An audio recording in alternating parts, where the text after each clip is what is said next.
Hello and welcome to Young Turks, the show that puts the spotlight on two young achievers every single week and takes you through their journey to success. I'm Shireen Bhan and joining me on the show is Anita Balagopalan. Hi Anita.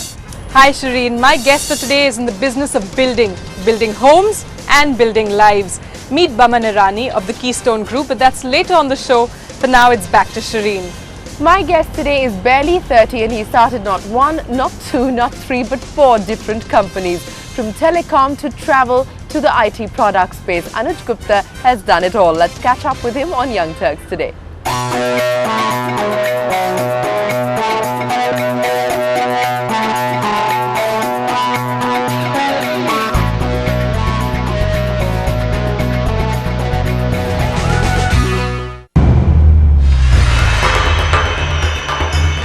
He can win you over with his confidence, but it's his ability to drop a quote a minute that leaves one spellbound. There is nothing better than making an individual believe that he's not a spare part but the engine to the organization. We wanted to create a Rolls Royce which we can actually distribute to various travel customers for the price of a Mini and charge them every kilometer they travel. And travel is a perishable trade. The night goes, the room goes, the flight goes, the seat goes. It's mind over matter. If you don't mind, it doesn't matter. Meet 29-year-old Anuj Gupta, a true entrepreneur at heart. He comes from a family of lawyers, graduated from Delhi's prestigious St. Stephen's College with a degree in history, but life for him has always meant business. He started 3 companies, sold 1, exited 2, and is now betting on the 4th. FinalQuadrant, a B2B offering for the travel industry, is his current passion. But this restless young Turk is already thinking about his next big break. My heart always used to be in technology.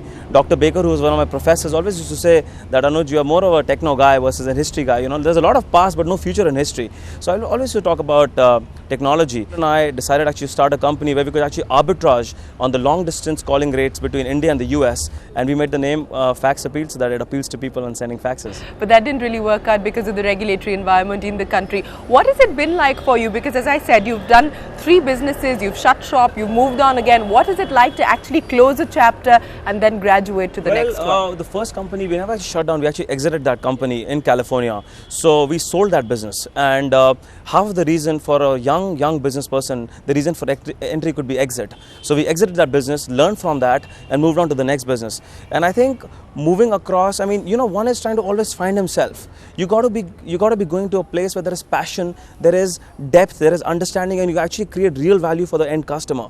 So we learned from the various businesses, various verticals, and actually migrated to a place where we really wanted to be. All right, so the next step was telecommunications, but you soon moved out of that, and that was once again because of this sort of stringent regulatory environment and also corruption, I believe. We looked at the telecom opportunity, the rural telephony area, but it was backed by heavy-duty big pockets. I come from a family of professionals. I come from a background where we don't have the highest amount of deep pockets to actually penetrate those corridors. So there was a real clear value proposition. I was actually given a lot of acknowledgement, and I was invited by the EU to speak on inviting telecom players to India. But we had to move out of that space because, again, the Indian clutches didn't permit us to fly the way we wanted to fly. Then you finally decided to fly and got into the travel business, and that's something you've pretty much stuck on with. What was it about the travel industry that attracted you to it? Travel being quite electronic, I could foresee a time when there will be no need for a travel agent and deals are going to be available through electronic channels. And travel is a perishable trade. The night goes, the room goes, the flight goes, the seat goes. I saw a lot of pressure on suppliers. I saw a lot of it's a business of managing ice. You got to sell it before it melts. So we knew that putting technology in a logical vertical like travel, and if you can create a value proposition to your customer, it's going to really be successful. All right, so FinalQuadrant, now that's the project that you're currently working on. That's the company that you're currently working on. How is it different from all of the other travel portals, travel websites that we are talking about? We actually enable travel companies to have their own business. We are not an end offering. We don't actually have a travel portal, but really enabling our customers to dispose their inventory to the various channels like a travel portal. So really, it's a B2B business. It's a B2B technology where we enable businesses to succeed to their best.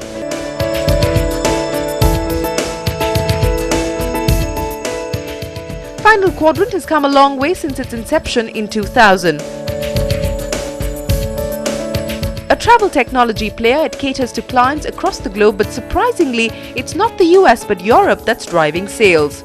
This 29-year-old is now managing a team of over 100 programmers, and they've recently won the Global Microsoft Solution Builder Program Award.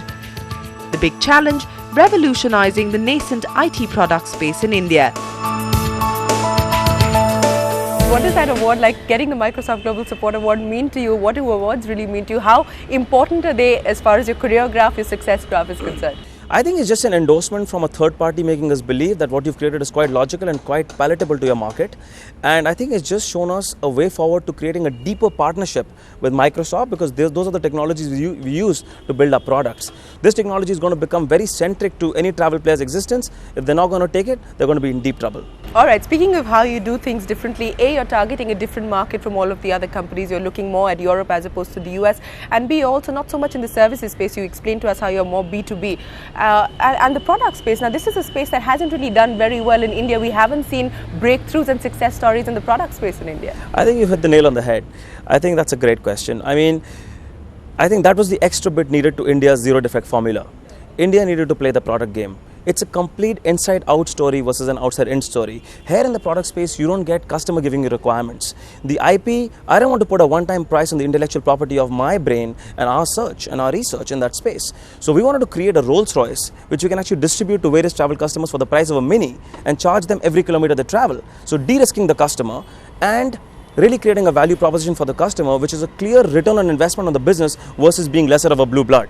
So it's mind over matter. If you don't mind, it doesn't matter. And we wanted to make sure that we are actually valued very strongly with our intellectual property that we continue to build, and we are paid a royalty by our customers as they continue to use the technology, and we continue to invest in our Rolls Royce for giving them better journey year on year. Alright, so let's talk about the Rolls Royce and let's talk about the big bucks now. When are you going to own your Rolls Royce, and what's the company's financial statement looking like at this point? Company's financial status is pretty good actually right now, and it's really catapulting at a great pace. I think it's going to be a call whether we want to be flamboyant or not, but I think soon is going to be the day when we... You are the flamboyant sort, aren't you? Well, it's history. Okay, you don't smoke, you're a vegetarian, you don't drink, but you do have a little bit of a flamboyant streak in you, don't you? I think in my bounds, whatever I could do, I've done. And I believe maintaining discipline and leading by example is a strong belief that I live with. There is nothing better than making an individual believe that he's not a spare part but the engine to the organization. I think they have to believe that they're contributing to the growth of the organization on a daily basis. And I think with that effort, their effort can meet the rewards they're looking for. And if they can align with the greater goals of the company, they're going to make it big with us. Otherwise, I wish them good luck in their respective walks of life they're going to go with. What is the goal that you are targeting as far as the company is concerned? What's the number that you want to see the company grow to? Are you looking at funds? Are you looking at an IPO? What is the plan as far as the company I think in business, anything can be bought or sold if it's at the right price. The reason for entry is not exit. The reason for entry is to max it. So I think we're going to satisfy the full potential of the business before we can imagine any other opportunity and before we can imagine any other exit.